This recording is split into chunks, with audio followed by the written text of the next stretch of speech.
Em 1992, eu estive em Quaçisabanto, na África do Sul, visitando aquele local onde houve um grande avivamento em 1966.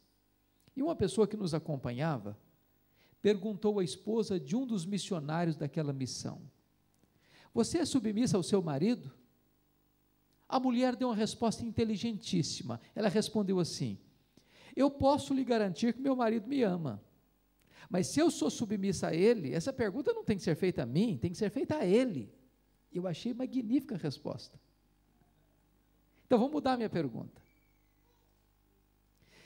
Seu marido pode garantir que você é uma mulher feliz?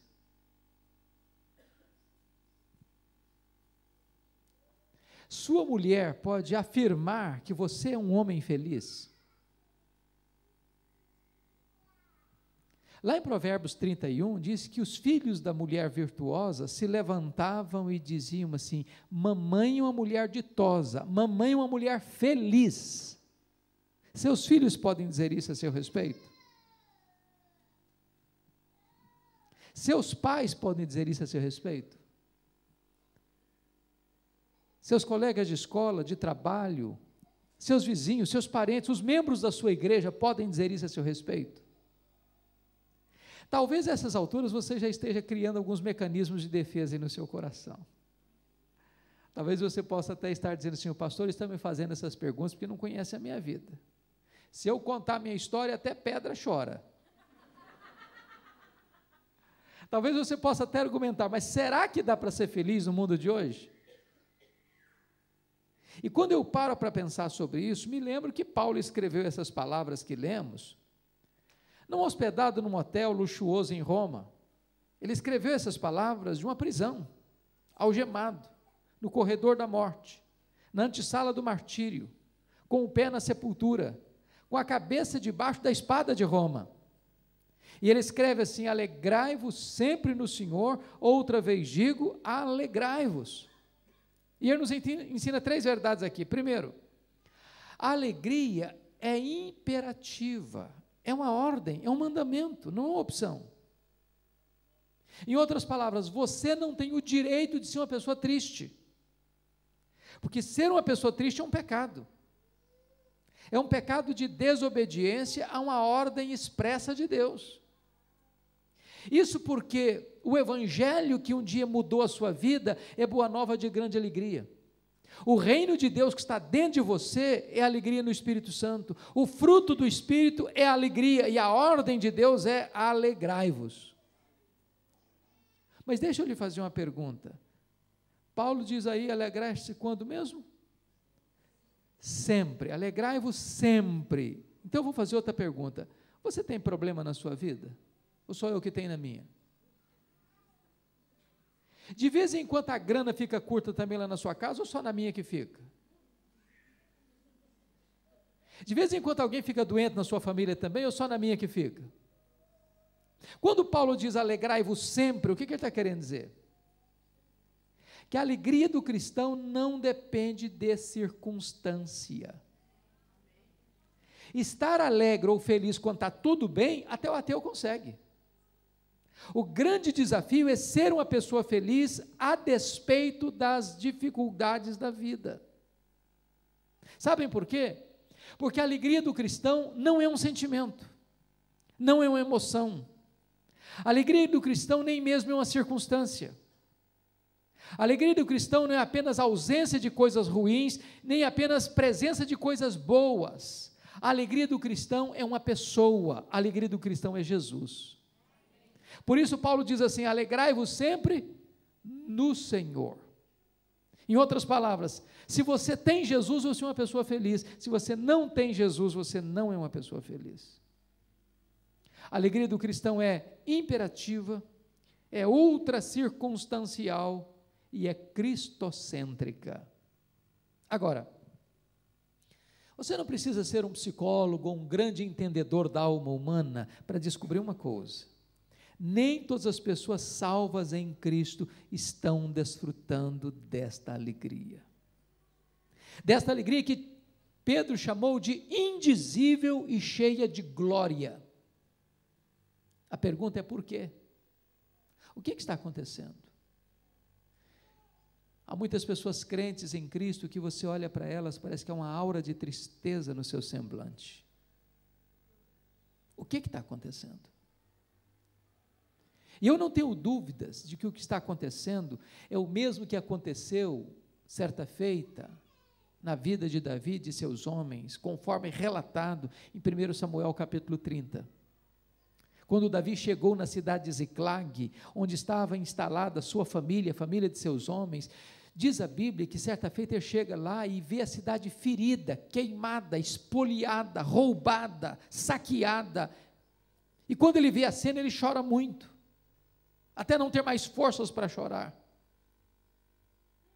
E diz a Bíblia que ele então ora a Deus e pergunta para Deus: perseguirei eu o bando, alcançá-lo-ei? Em outras palavras, está dizendo assim para Deus: Deus, eu estou levando de goleada do inimigo e eu vou aceitar passivamente a decretação da derrota ou eu vou reagir? E Deus responde para Davi: reage, Davi, porque tudo que o inimigo tomou de você, você vai trazer de volta. O Deus que servimos nesta manhã é o Deus da restituição. É o Deus que pode trazer de volta a paz para a sua vida, é o Deus que pode trazer de volta a harmonia para o seu casamento, é o Deus que pode trazer de volta o diálogo para o seu lar, é o Deus que pode trazer de volta a bênção da alegria indizível e cheia de glória para a sua vida. Agora, nós precisamos identificar quais são esses ladrões que estão roubando a nossa alegria. E a carta de Paulo aos Filipenses foi escrita exatamente para nos apontar quais são esses ladrões da alegria. Cada capítulo desta carta fala de um ladrão diferente. Com a sua Bíblia aberta comigo, em Filipenses, vamos identificar quais são esses ladrões da alegria. Primeiro, capítulo 1, versículo 12. Olha comigo, por gentileza.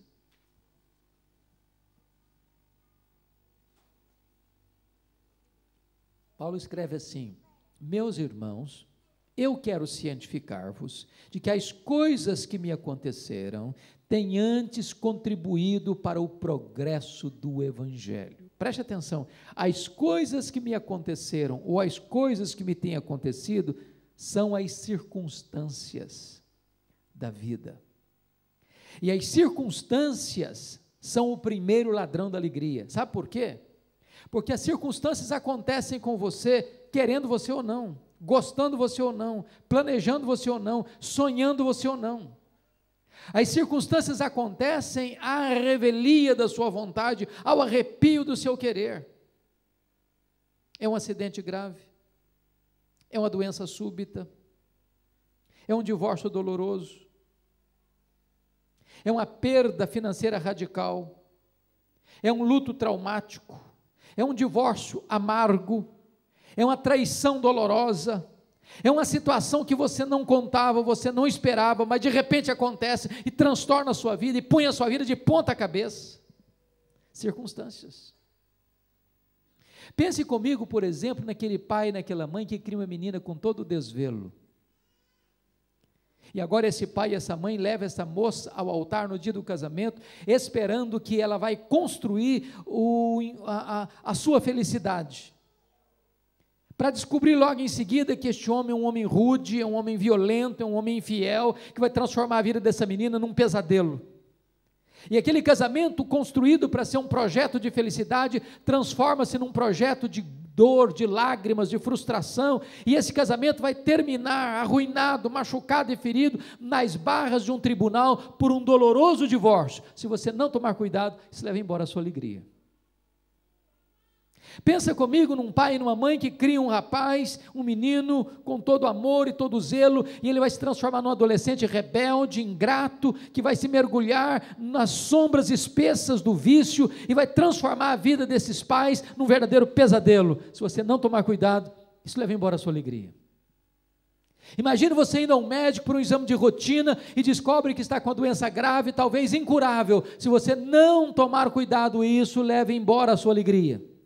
Imagine 5 anos, 10 anos, 15 anos, 20 anos de vida conjugal, de harmonia, de amor, de fidelidade, de respeito.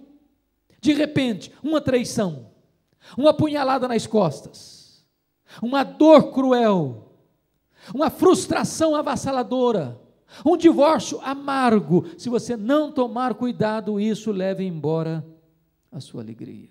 Circunstâncias Circunstâncias. Circunstâncias. Quando Paulo diz, por exemplo, para nós assim: meus irmãos, eu quero cientificar-vos de que as coisas que me aconteceram não roubaram minha alegria, mas contribuíram para o progresso do Evangelho. Eu tenho que perguntar para Paulo: que circunstâncias são essas, Paulo? Que coisas são essas que aconteceram para você? E ele poderia fazer uma síntese para nós assim: olha, eu fui perseguido em Damasco, eu fui rejeitado em Jerusalém, eu fui esquecido em Tarso, eu fui apedrejado em Listra, eu fui preso e açoitado em Filipos, eu fui escorraçado de Tessalônica, eu fui enxotado de Bereia, eu fui chamado de tagarela em Atenas, eu fui chamado de impostor em Corinto, eu enfrentei feras em Éfeso, eu fui preso em Jerusalém, eu fui acusado em Cesareia, eu enfrentei um naufrágio para Roma, eu fui picado por uma cobra em Malta, eu cheguei em Roma preso e algemado, mas eu quero que vocês saibam que as coisas que me aconteceram têm antes contribuído para o progresso do Evangelho. Esse homem não crê em acaso, esse homem não crê em sorte, esse homem não crê em misticismo, esse homem não tem medo de sexta-feira 13, esse homem sabe que a mão de Deus dirige o seu destino. Porque ele estava preso, diz ele em Filipenses 1, a igreja foi mais encorajada a pregar. Porque ele estava preso, ele diz que evangelizou toda a guarda pretoriana, bem como os demais membros do palácio. O que era a guarda pretoriana?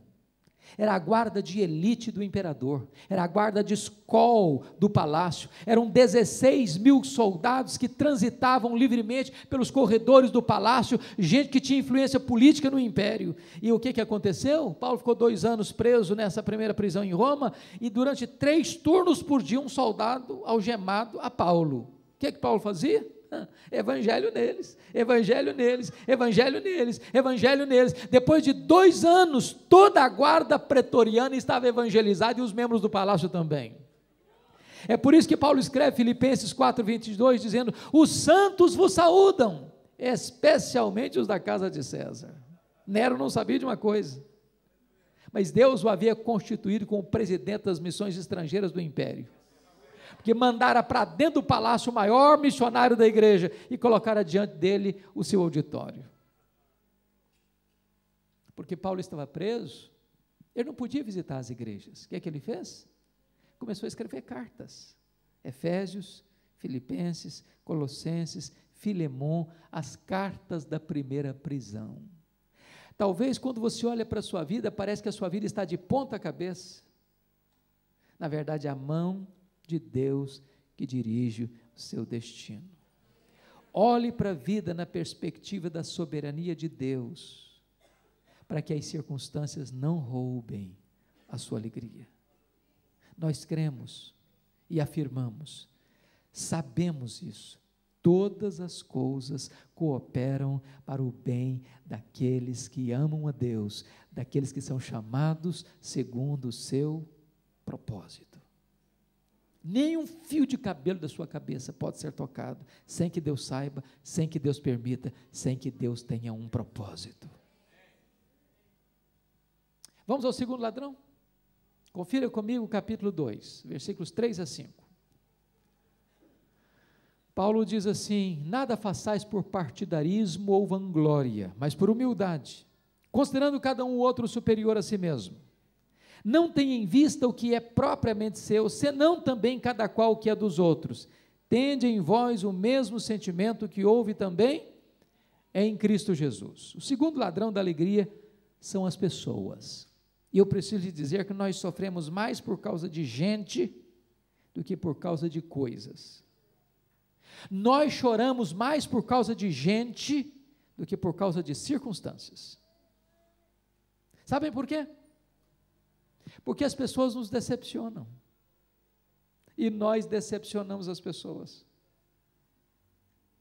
É por isso que é impossível você ter uma vida saudável, um casamento saudável, uma família saudável, uma igreja saudável, sem o exercício do perdão. Nós temos queixas uns dos outros, nós frustramos uns aos outros, nós machucamos uns aos outros, nós ferimos uns aos outros, por isso é necessário perdão. Eu tenho que concordar com C.S. Lewis, entretanto, quando ele disse que é mais fácil falar de perdão do que perdoar.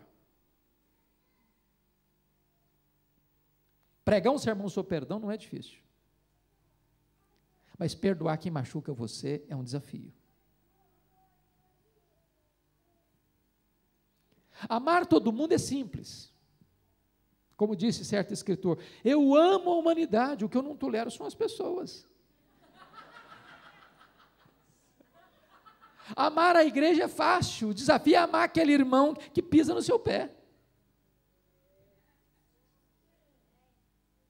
Jesus foi categórico em afirmar o seguinte: se você não perdoar, você não pode orar. Quem não perdoa não tem vida de oração. Se você não perdoar, você não pode adorar a Deus. Se você não perdoar, você não pode trazer sua oferta ao altar. Se você não perdoar, você não pode ser perdoado. Se você não perdoar, você adoece emocionalmente, fisicamente, espiritualmente. Se você não perdoar, você não tem paz, você entrega aos verdugos da consciência, aos flageladores da alma. O perdão cura, o perdão liberta, o perdão restaura, o perdão é a faxina da mente, é a asepsia da alma, é a alforria do coração. Perdoar é lembrar sem sentir dor. Eu quero dizer para você que perdão é uma questão de bom senso, sabia? De bom senso. Sabe por quê? Se você guardar mágoa no coração de alguém, sabe o que vai acontecer? Você vai acabar convivendo com essa pessoa que você menos gostaria de conviver o dia inteiro, o tempo todo. É verdade. Essa pessoa vai manter você no cabresto, sob algemas. Você vai chegar em casa cansado para tirar uma soneca, essa pessoa vai se deitar do seu lado e transformar-se no seu pesadelo. Você vai chegar em casa com fome para fazer um lanche, essa pessoa senta do seu lado e tira o seu apetite. Você vai sair de férias com a família, essa pessoa pega carona com você e estraga suas férias. A única maneira de você ser livre é perdoar. Se você guardar mágoa, a mágoa é uma espécie de autofagia, de autodestruição. É a mesma coisa de você beber um copo de veneno pensando que o outro é quem vai morrer. Mas deixa eu lhe dizer, o perdão é maior do que o ódio. O perdão cura, o perdão restaura, o perdão liberta. Talvez a dor mais aguda que eu já senti na vida, já senti muitas, mas talvez a mais profunda, foi quando eu recebi um telefonema que o meu irmão, que acabara de fazer 27 anos, no dia anterior, fora assassinado, de forma cruel e brutal, com 11 golpes de faca, todos mortais, por alguém criado conosco, primo primeiro da sua mulher. A dor foi tão avassaladora que quando eu recebi o telefonema, eu perdi a voz. Mas quando Deus refez as minhas energias, a primeira palavra que Ele, Deus, botou na minha boca foram essas: eu perdoo o assassino. Eu não tinha outra opção. Ou perdoava, ou adoecia. Ou perdoava, ou minha vida transformar-se-ia no inferno. Ou perdoava, ou teria que abandonar o ministério. Mas o perdão cura, o perdão liberta, o perdão restaura, o perdão é maior do que o ódio. Eu só fui entender de fato o que significa perdão no dia que eu entendi a parábola que Jesus contou, a parábola do credor incompassivo. Jesus contou que o rei acertava conta com seus súditos e encontrou um que lhe devia 10.000 talentos. Não tendo com que lhe pagar, o rei mandou vender a ele e a sua família. Esse homem se humilhou e pediu misericórdia, disse: tem paciência comigo que tudo eu te pagarei. O rei lhe perdoou a dívida de 10.000 talentos. Lá na frente, esse homem perdoado encontra alguém que lhe devia 100 denários. Não tendo também com que lhe pagar, rogou misericórdia, disse: não, eu não tenho misericórdia não, agarrou o cara e disse: paga o que você me deve. O rei, ao saber disso, ficou muito irado, mandou chamar e disse: servo malvado, eu lhe perdoei 10.000 talentos, e não pudeste perdoar ao teu conservo 100 denários? Pois serás entregue aos flageladores, até que pagues o último centavo. E Jesus termina a parábola assim: assim vosso Pai Celeste vos fará, se do íntimo não perdoardes uns aos outros.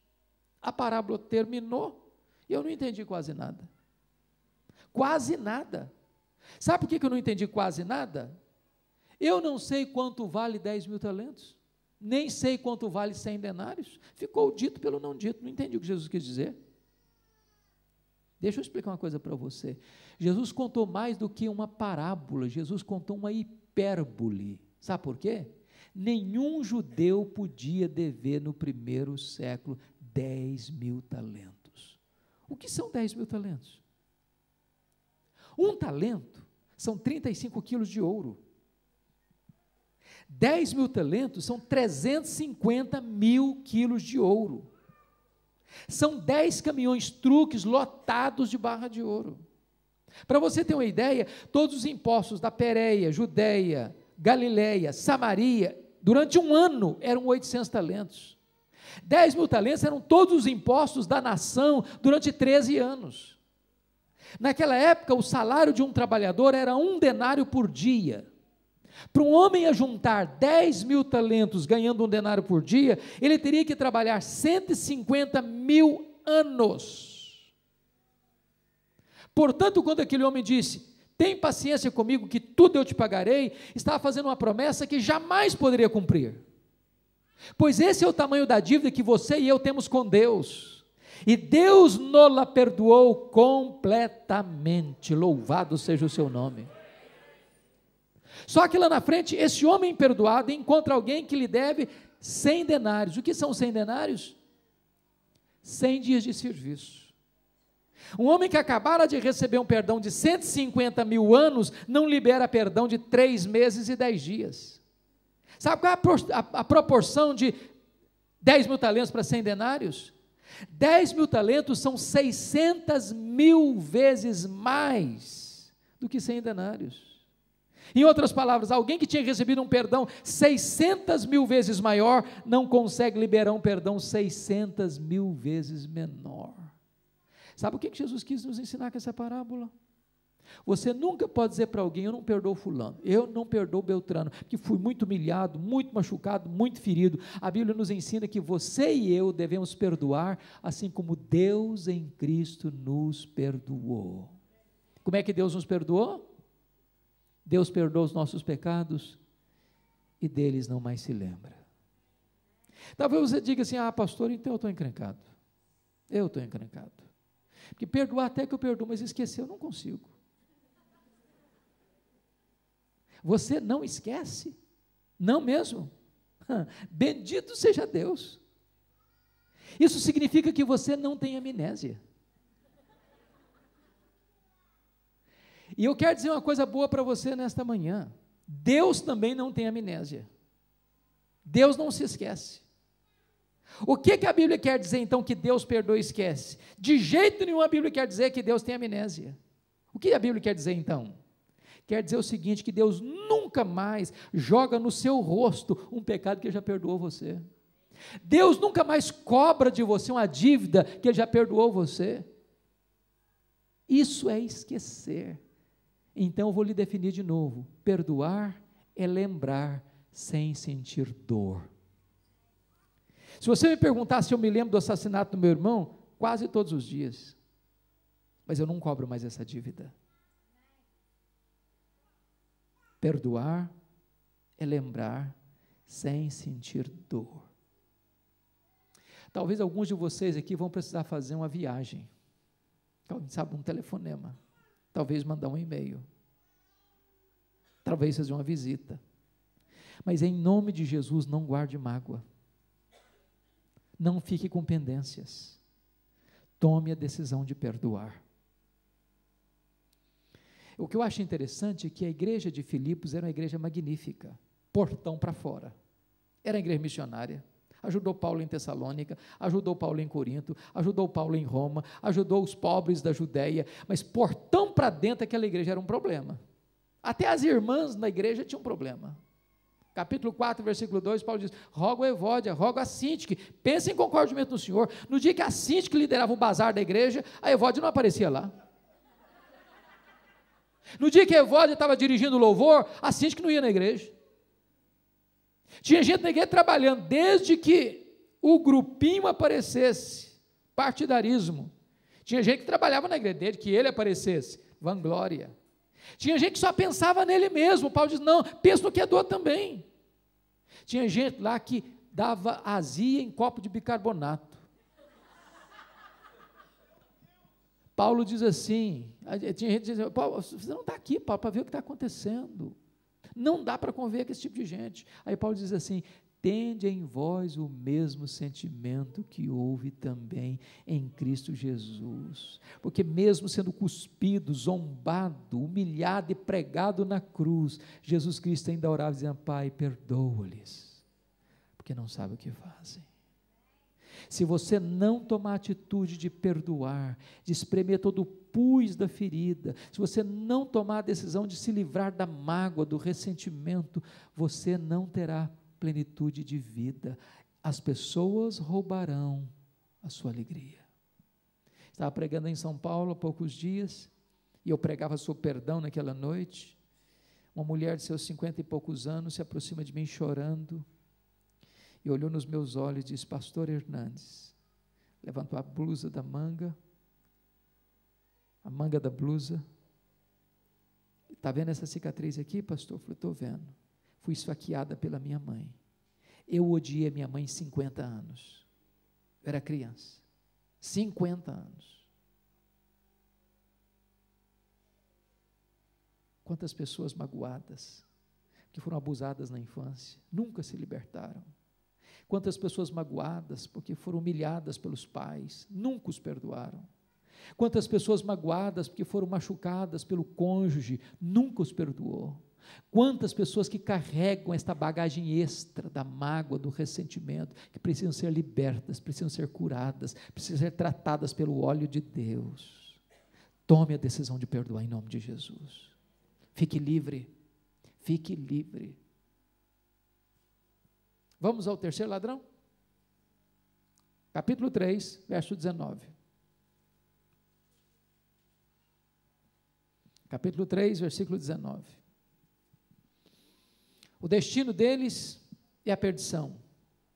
O Deus deles é o ventre. A glória deles está na sua infâmia, visto que só se preocupam com as coisas terrenas. Eu acho que esse terceiro ladrão da alegria, vocês que moram aqui em Londres, não enfrentam esse ladrão, não. Vocês estão livres dele. Preocupação com dinheiro. Eu acho que dinheiro para vocês aqui é solução, não é problema, né? Mas deixa eu lhe fazer uma pequena pergunta.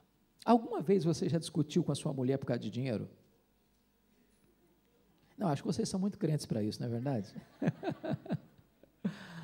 Alguma vez você já brigou com o seu marido por causa de dinheiro? Já discutiu com ele por causa de dinheiro? Se vocês falarem para mim que nunca, eu vou duvidar da honestidade de vocês. Porque as pessoas brigam por causa de dinheiro. Brigam porque tem dinheiro, brigam porque não tem dinheiro, brigam porque tem pouco dinheiro, brigam porque tem muito dinheiro, brigam porque não tem dinheiro nenhum, mas sempre brigam. O dinheiro é um dos maiores pomos de discussão dentro da família hoje. O grande problema é que algumas pessoas só se preocupam com as coisas terrenas. Gente que levanta de madrugada, gente que vai dormir tarde, gente que come penosamente o pão que granjeiam, porque só se preocupam com as coisas terrenas. Gente que não tem tempo para Deus, gente que não tem tempo para a igreja, gente que não tem tempo para a família, porque só se preocupam com as coisas terrenas. Gente que faz do dinheiro mais do que uma moeda, faz do dinheiro um ídolo. E no altar de Mamon se prostram, vivem, morrem, casam-se, divorciam-se, corrompem, são corrompidas, porque só se preocupam com as coisas terrenas. O curioso é que a gente não consegue vestir mais de uma camisa de uma só vez, não consegue calçar mais do que um sapato de uma só vez, não consegue andar em mais de um carro de uma só vez, não consegue morar em mais de uma casa de uma só vez. Nós não trouxemos nada para este mundo, não vamos levar nada dele. Mas algumas pessoas só se preocupam com as coisas terrenas. Nós estamos vivendo uma época curiosa, que os estudiosos chamam de globalização. É verdade. Significa que a economia do mundo é globalizada. Nós vivemos numa aldeia. De tal forma que o que acontece do outro lado do Atlântico, ou do mar, ou de qualquer onde você esteja, como referência, mexe no seu bolso, imediatamente.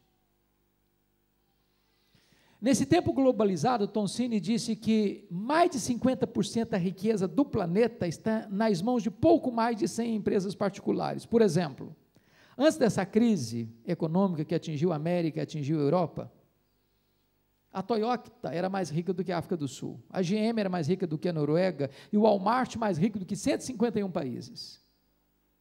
Só no ano 2000, Bill Gates tinha uma renda líquida de 400 milhões de dólares por semana, e já não é o homem mais rico do mundo hoje. Para você ter uma ideia do que significa essa economia globalizada, eu sou do estado do Espírito Santo, no Brasil. O estado do Espírito Santo é o maior produtor de rochas ornamentais do planeta hoje. É o maior produtor de granito do mundo. Porque no ano 2008, a economia do mercado imobiliário americano bambeou as pernas e ficou em crise. Muitos donos de pedreira no meu estado quebraram, porque a economia é globalizada.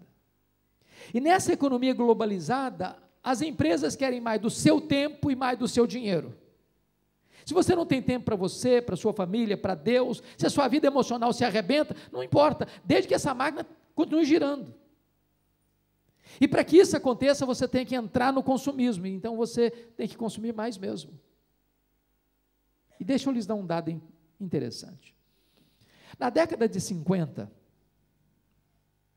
alguns aqui já tinham nascido, nós consumíamos 5 vezes menos do que consumimos hoje. Não éramos menos felizes por isso.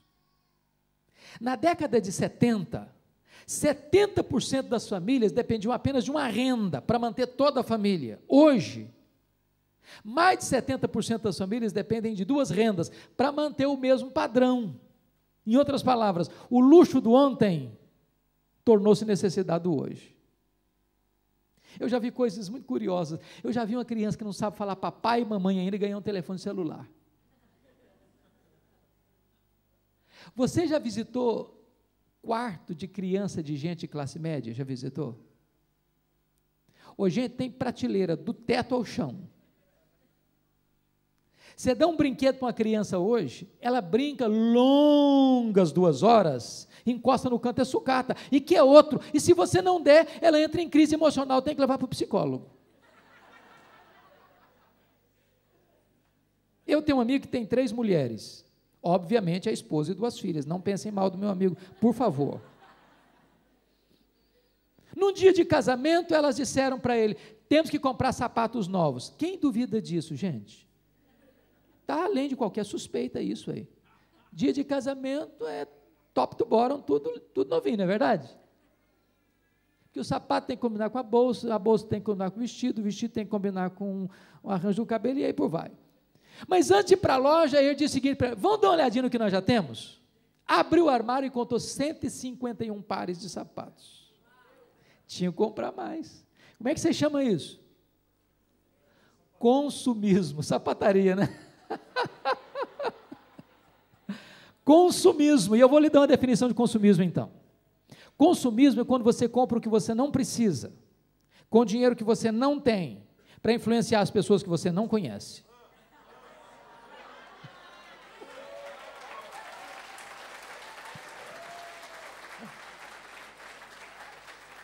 O grande problema é que algumas pessoas só se preocupam com as coisas terrenas. O apóstolo Paulo, quando ele estava tratando desse assunto, ele diz o seguinte, que aqueles que querem ficar ricos, caem em tentação e cilada, e atormentam a sua alma com muitos flagelos. Mas a piedade com contentamento é uma grande fonte de lucro. Porque você não trouxe nada para este mundo, você não vai levar nada daqui. Tendo o que comer, o que beber e o que vestir, com isso você esteja contente. Mas o amor do dinheiro é a raiz de todos os males. E Paulo, claro, não está querendo dizer que você não deva querer ter uma vida melhor, ter um salário melhor, morar numa casa melhor, num apartamento melhor, ter um carro melhor, vestir roupas melhores. Ele não está falando disso. Você tem que ter sonhos, você tem que ter projetos, você tem que avançar na vida. O que ele está dizendo é que as pessoas que só põem o coração em coisas, em dinheiro, elas nunca vão ser felizes, porque a felicidade não está no dinheiro, a felicidade está em Deus. John Rockefeller, que foi o primeiro bilionário do mundo, disse o seguinte: o homem mais pobre que eu conheço é o homem que só tem dinheiro. Só dinheiro. Isso é muito pobre. Alguém já disse que as pessoas mais felizes são aquelas que chegam em casa cheirando graxa, como um bom prato de arroz com feijão, e dormem a noite toda bem dormida. Foi por isso que quando John Rockefeller morreu, um curioso foi ao cemitério, encostou no contador de John Rockefeller e perguntou assim: e aí, quanto é que o doutor John Rockefeller deixou? O contador disse: cara, ele deixou tudo, ele não levou nem um centavo. Você já viu caminhão de enterro e mudança? Você já viu gaveta em caixão? Já viu bolsa em mortalha?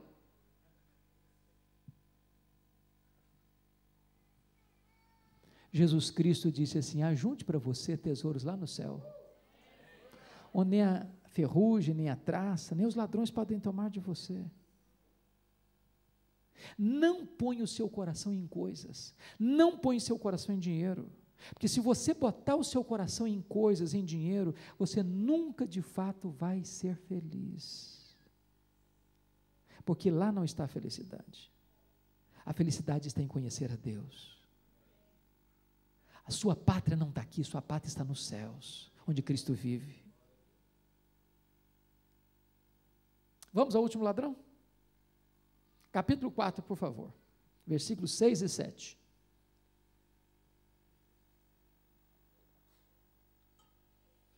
Não andeis ansiosos de coisa alguma, em tudo, porém, sejam conhecidas diante de Deus as vossas petições, pela oração e pela súplica, com ações de graça. E a paz de Deus, que excede todo entendimento, guardará o vosso coração e a vossa mente em Cristo Jesus. O último ladrão da alegria é a ansiedade. E eu vou lhe fazer uma perguntinha. Você conhece alguma pessoa ansiosa? Conhece? Já viu alguma pessoa ansiosa hoje? Tem certeza? Vocês se olharam no espelho antes de vir para cá, não é verdade? Você é daquele tipo de gente que fica roendo as unhas? Daquele tipo de gente que o problema está lá na China, você pensa já está batendo na porta da sua casa? Ou daquele tipo de gente que quando não tem problema, você inventa um porque não sabe viver sem problema? A ansiedade é o mal desse século, atinge crianças, adolescentes, jovens, adultos, homens, mulheres, doutores, analfabetos, crentes e descrentes. Até as crianças estão ansiosas hoje, sabia? Até as crianças. Aliás, eu não entendo muita coisa, sabe? Mas hoje, criança não dá para ser criança mais não. Coitadinho, faz 4 anos, a gente bota uma mochila de 5 quilos nas costas do coitadinho e haja agenda, haja agenda. É aula disso, é aula daquilo outro, e para lá, e para cá, para cá. Não dá para ser criança mais hoje. Poucos dias eu gosto de brincar com as crianças. Eu me aproximei de uma criança que estava brincando no pátio da igreja, Eu cheguei para ela e disse: filha, que vidona, hein? Ela olhou brava para mim e disse: o senhor é que pensa. A bichinha estava estressada. Ansiedade.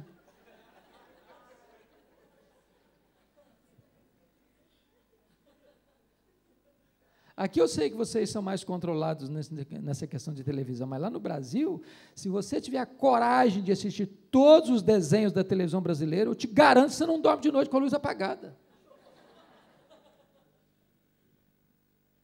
Hollywood fez uma pesquisa e disse que as crianças estão ansiosas porque elas gostam de filmes, jogos e brinquedos de ação. Aí tem muita criança com insônia, com pesadelo, dormindo no canto da cama dos pais.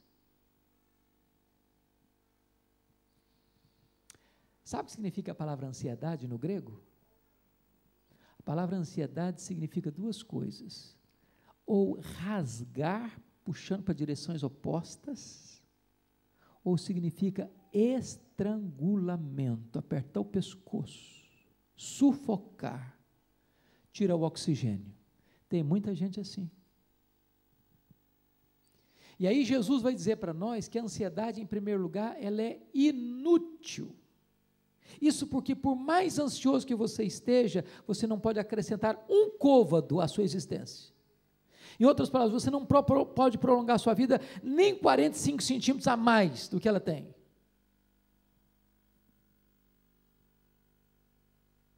Segundo, a ansiedade, além de ser inútil, ela é prejudicial. Porque o que é ansiedade, gente? É se ocupar de um problema hoje, que talvez aconteça amanhã. Estatisticamente está provado que 70% dos assuntos que nos deixam ansiosos nunca vão acontecer. Mas a gente sofre assim mesmo. E se o problema vier a acontecer, sofre duas vezes, já sem forças para enfrentá-lo. Então esse negócio de antecipar o problema e sofrer por ele como se já estivesse acontecendo, não é sensato. Quando eu era seminarista em Campinas, em São Paulo, um dia eu me levantei de madrugada para beber água num corredor, tinha um bebedouro. Quando eu estou atravessando o corredor, a porta do quarto de um colega aberta. E quando eu olhei, ele estava chorando, mas convulsivamente. Eu entrei apressadamente e perguntei: o que está acontecendo? Morreu alguém da família? Alguém foi acidentado? O que está acontecendo com a sua família? Ele falou: estou com medo da minha mãe morrer. E chorava, e as águas corriam. Eu falei: em que hospital está sua mãe? Qual é o problema dela? Eu falei: não, ela não está doente não, só estou com medo dela morrer um dia. Eu falei: cara, mas deixa a sua mãe viver, ué, que negócio é esse? Isso tem mais de 30 anos, a mulher está viva até hoje.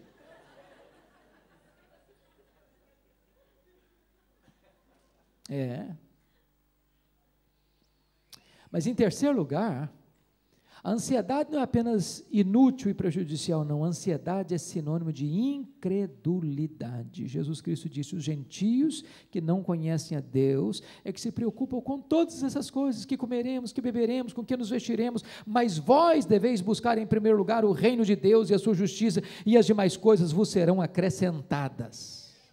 Sabe por que nós ficamos ansiosos? É porque nós duvidamos que Deus seja suficientemente poderoso e bondoso para cuidar da nossa vida. Ansiedade é incredulidade. É por isso que Paulo vai nos oferecer um remédio eficaz contra esse mal da ansiedade. Ele diz assim: não andeis ansiosos, de coisa alguma. Em tudo, porém, sejam conhecidas diante de Deus as vossas petições, pela oração, pela súplica, com ações de graça. E eu quero que você entenda comigo aqui uma coisa importante. Súplica e petição são termos análogos, semelhantes, sinônimos. Então, está falando de três coisas. A palavra oração aí no grego é a mesma palavra para adoração. Então, está falando de três princípios aqui. Você resolve a ansiedade adorando a Deus, suplicando a Deus e dando graças a Deus. Agora eu vou fazer uma pergunta importante para você. Sabe qual é a diferença entre adorar a Deus e dar graças a Deus? Você adora a Deus por quem Deus é, e você dá graças a Deus pelo que Deus faz. Então agora eu vou fazer uma oração de adoração, e eu queria que você entendesse isso. Estou lidando com ansiedade. E Paulo disse, se você adorar a Deus, você livra-se da ansiedade. Então eu vou chegar para Deus e vou chegar para Ele dizendo assim, meu Deus, eu quero te adorar, porque Tu és o Deus da minha vida. Tu és o meu Criador, Tu és o meu provedor, Tu és o meu sustentador, o meu protetor, o meu consolador, o meu redentor. Eu quero te adorar por quem Tu és o Deus autoexistente, Tu és o Deus infinito, Tu és o Deus imenso, Tu és o Deus eterno, Tu és o Deus imutável, Tu és o Deus onipotente, Tu és o Deus onisciente, Tu és o Deus onipresente, Tu és o Deus transcendente, Tu és o Deus soberano. Eu quero te adorar porque Tu és o Deus justo, fiel, verdadeiro, bom, misericordioso. Eu quero te adorar porque Tu és rico em perdoar. Eu quero te adorar porque Tu és o meu pastor, o meu refúgio, a minha alegria, a minha paz, a razão da minha vida, em nome de Jesus, amém. Aí eu termino essa oração e digo assim para Deus, meu Deus, mas eu estou muito ansioso, Senhor. Não combina mais. Ou você retira a oração, ou retira a ansiedade. Deixa eu fazer uma pergunta para você. Quem é o seu Deus? Qual é o tamanho do seu Deus? O profeta Isaías pensou sobre isso, quando ele escreveu o capítulo 40 do seu livro. Ele diz, o meu Deus é aquele que mede as águas dos mares na concha da sua mão. O meu Deus é aquele que pesa o pó da terra em balança de precisão. O meu Deus é aquele que mede os céus a palmo e desenrola o céu como uma cortina para nele habitar.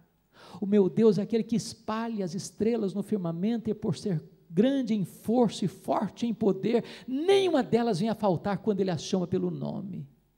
Quem é o seu Deus? Se você perguntar para um astrônomo qual o tamanho da obra que Deus criou, ele não vai saber responder para você. Mas os astrônomos afirmam que o universo tem mais de 10 bilhões de anos-luz de diâmetro. O que significa isso? Significa que se você pudesse voar na velocidade da luz, 300 mil quilômetros por segundo, você demoraria mais de 10 bilhões de anos para ir de uma extremidade na outra.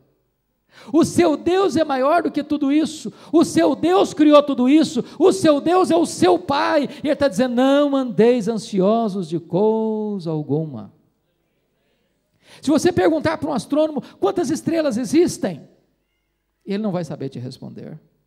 Mas eles já afirmam categoricamente que há mais estrelas no firmamento, em bilhões e bilhões de mundos estelares, do que grãos de areia em todas as praias e desertos do nosso planeta. Vá à praia um dia, encha a concha da sua mão de areia, leva para casa, bota numa tábua de vidro e conte quantos grãos de areia você consegue ter na concha da sua mão.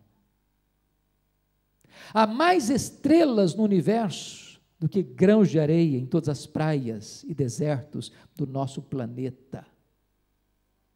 E Deus, por ser forte em força e grande em poder, não apenas criou todas elas, mas conhece cada uma delas pelo nome, e quando Ele as chama, nenhuma delas vem a faltar. Louvado seja o seu nome. Esse é o seu Deus, esse é o seu Pai. Não andeis ansiosos de coisa alguma. Mas não é apenas o macro-universo que nos espanta, não, o micro também. Se você chegar em casa hoje e pegar uma gema de ovo, botá-la numa frigideira, aquela gema de ovo é mais complexa do que a cidade de Londres. Se você chegar no seu quintal hoje e pegar uma folha fina e delgada, aquela folha é mais complexa do que a cidade de Londres. Dr. John Wilson, uma das maiores autoridades em oftalmologia no mundo, diz que você e eu temos cerca de 2 milhões de fios duplos encapados em cada um dos nossos olhos, e se não for assim, haveria um curto-circuito e ficaríamos cegos. Dr. Marshall Nirenberg, prêmio Nobel de Biologia, fez uma das mais fantásticas descobertas no século passado. Ele descobriu que você e eu somos um ser programado geneticamente. Descobriu que você e eu temos cerca de 60 trilhões de células vivas no nosso corpo, e descobriu mais, que em cada uma dessas células você tem 1,70 m de fita DNA, onde estão gravados e computadorizados todos os nossos dados genéticos, a cor dos nossos olhos, a cor do nosso cabelo, a cor da nossa pele, o nosso temperamento. Se você pudesse espichar a fita DNA do seu corpo, você teria 102 trilhões de metros de fita DNA no seu corpo. Você tem 102 bilhões de quilômetros de fita DNA no seu corpo. Daria para dar diversas voltas no sistema planetário. Dr. Liu chegou a dizer que nós poderíamos empacotar na cabeça de um alfinete todos os dados genéticos dos mais de 7 bilhões de habitantes do planeta, e códigos de vida não se originam por acaso, espontaneamente. Códigos de vida não se originam por uma explosão cósmica. Códigos de vida não se originam de uma evolução de milhões e milhões de anos. Códigos de vida foram plantados em você pelo Deus Todo-Poderoso, Criador dos céus e da terra. Esse Deus é o seu Pai, e Ele está lhe dizendo: não andeis ansiosos de coisa alguma, louvado seja o seu nome. O que Paulo está dizendo é que quando você adora a Deus, quando você conhece a Deus, não tem mais espaço para ansiedade. É por isso que Daniel vai dizer no capítulo 11, 32 do seu livro: o povo que conhece a Deus é um povo forte. Foi por isso que A. W. Tozer, um dos mais importantes escritores do século XX, diz que a maior necessidade da igreja é parar para meditar na grandeza do Deus que ela tem. É por isso que Paulo podia dizer de dentro de uma prisão: alegrai-vos sempre no Senhor. Outra vez digo, alegrai-vos. Quando eu era criança, eu escutei a seguinte frase: o projeto de Deus é fazer você santo e não fazer você feliz. Eu não entendi. A primeira parte eu entendi plenamente: sede santos porque eu sou santo. A segunda parte eu não entendi. Aí eu fui pesquisar. Sabe o que eu descobri? Que talvez quem melhor entendeu isso foram os puritanos aqui da Inglaterra, lá no século XVII, quando eles fizeram a seguinte pergunta: qual é o fim principal do homem? Sabe qual a resposta que deram? O fim principal do homem é glorificar a Deus e gozá-lo para sempre. Aí eu tenho que concordar com o pregador batista John Piper, quando ele diz o seguinte: que o nosso problema não é a busca da felicidade, não é a busca do prazer, não é a busca da alegria, não é o hedonismo. O nosso maior problema é nos contentarmos com alegria pequena demais, terrena demais, limitada demais, quando Deus nos criou e nos salvou para a maior de todas as felicidades, a felicidade de amá-lo, de conhecê-lo, de glorificá-lo, de fruí-lo, porque é na presença de Deus que tem plenitude de alegria, e é na destra de Deus que tem delícias perpetuamente, porque a alegria do Senhor é a nossa força. Então, Paulo está coberto de razão em dizer: alegrai-vos sempre no Senhor. Outra vez digo, alegrai-vos. Eu quero lhe dizer uma coisa nesta manhã: Deus quer que você seja muito feliz, abundantemente feliz, maiusculamente feliz, superlativamente feliz, eternamente feliz. Alegrai-vos sempre no Senhor. Outra vez digo, alegrai-vos. Mas eu vou terminar. E eu quero lhe pedir licença para lhe fazer uma pergunta. Para lhe fazer uma pergunta pessoal. E eu sei que vocês não gostam de perguntas pessoais. Aliás, nós não gostamos de perguntas pessoais, porque toda pergunta pessoal invade a nossa privacidade, e toda pergunta pessoal nos põe contra a parede, e nós não gostamos que ninguém invada a nossa vida sem pedir licença. Mas a pergunta que eu vou lhe fazer é como se nós tivéssemos uma pergunta num lugar bem particular, e a pergunta é esta: você é uma pessoa feliz? Você é uma pessoa alegre? Que Deus nos ajude a dar essa resposta nesta manhã. Amém.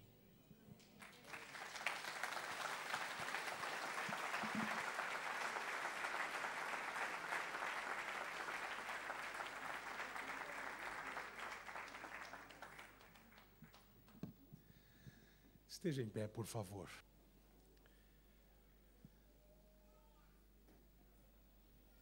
Ficaríamos aqui toda a tarde. Sim ou não? Talvez tenha alguém aqui nesta manhã que ao ouvir esta palavra diz no seu coração: eu quero ser feliz. Eu quero de fato conhecer esse Deus. De fato eu Quero conhecer a esse Senhor. Pode me ajudar aqui, Vinícius, por favor? Quero conhecer esse Deus. Quero recebê-lo no meu coração. Talvez você já bateu em algumas portas e nenhuma delas pôde satisfazer o seu coração verdadeiramente. Mas talvez aqui nessa manhã você ouviu essa palavra e disse: aí dentro de você, eu quero receber essa alegria. Eu quero receber esse contentamento. Eu quero ser verdadeiramente feliz. Feche os vossos olhos, por favor. Se houver uma pessoa aqui nesta manhã que deseja receber esta alegria verdadeiramente no seu coração, na pessoa bendita de Jesus, levar para dentro do seu coração, como diz a canção do pastor Vinícius, quanto mais eu te buscar. Essa ideia de encontrar a felicidade em Cristo e continuar crendo e continuar feliz. Talvez você ouviu a palavra nesta manhã e deseja tomar a melhor decisão da sua vida. Receber a Jesus. Receber o seu amor, aceitar o seu amor incondicional, que de maneira maravilhosa nos perdoou. Só pode perdoar quem um dia foi perdoado, e Jesus já nos perdoou. Talvez tenha alguém aqui que queira receber a Jesus como seu amigo, como seu Salvador. Aí aonde você está, você vai levantar uma de suas mãos. Aí, onde você está, uma de suas mãos, como um sinal, dizendo: eu, pastor, eu quero essa alegria, eu quero esse contentamento para a minha vida, para o meu coração. Se houver, aí onde você está, levante uma das tuas mãos. Eu vou orar por você. Deus te abençoe. Deus te abençoe. Deus te abençoe. Deus te abençoe. Talvez você quer voltar para Jesus, rebuscar, voltar, receber a alegria de volta, trazer à memória aquilo que tanto tempo atrás você deixou. Mas você está fugindo, correndo. Mas hoje você recebeu a palavra e quer voltar para Jesus. Se há alguém que deseja assim fazer, levante sua mão, vou orar por você. Você que levantou a sua mão,